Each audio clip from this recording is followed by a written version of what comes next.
മക്കളെ വസ്ത്രമൊക്കെ അലക്കി. മക്കൾ വലുതായപ്പോ വിചാരിച്ചു നമുക്കൊരു ആശ്വാസം വരും.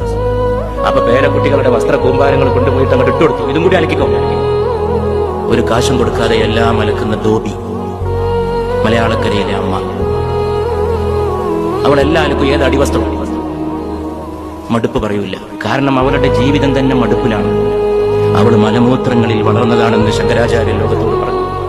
ലോകത്ത് ഞാൻ ആരോടാണ് ഏറ്റവും കൂടുതൽ കൂറും നന്ദിയും പുലർത്തേണ്ടത് എന്ന് ഒരു ശിഷ്യൻ ചോദിച്ചപ്പോൾ പുണ്യ റസൂൽ സല്ലല്ലാഹു അലൈഹി വസല്ലം മറുപടി പറഞ്ഞു, നിന്റെ മാതാവിനോട്. ചോദ്യകർത്താവ് ചോദിച്ചു, പിന്നെ ആരോട്?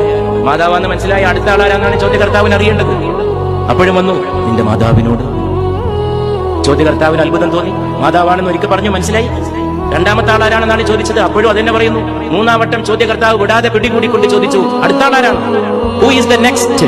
നിസ്സംഗനായി മുഹമ്മദ് നബി സല്ലല്ലാഹു അലൈഹി വസല്ലം മറുപടി നൽകി, നിന്റെ മാതാവിനോട്. അത്ഭുത പരതന്ത്രനായ ചോദ്യകർത്താവ് നാലാമതും ആവർത്തിച്ചു, പിന്നെ ആരോട്? പ്രവാചക തിരുമേനി പറഞ്ഞു, നിന്റെ പിതാവിനോട്. മാനവരാശിയുടെ 3 റാങ്കും അടുക്കളക്കാരി കൊണ്ടുപോയി. അവളുടെ ഗർഭത്തിലെ ത്യാഗം കൊണ്ടുപോയി. 9.5 മാസത്തെ ജീവത്യാഗം. 9.5 മാസം അവളുടെ വയറ്റിൽ ചുരുണ്ടുകൂടി കിടന്ന കാലത്ത് അനുഭവിച്ച സ്വസ്ഥത നീ ഒരു കാലത്തും അനുഭവിച്ചില്ല.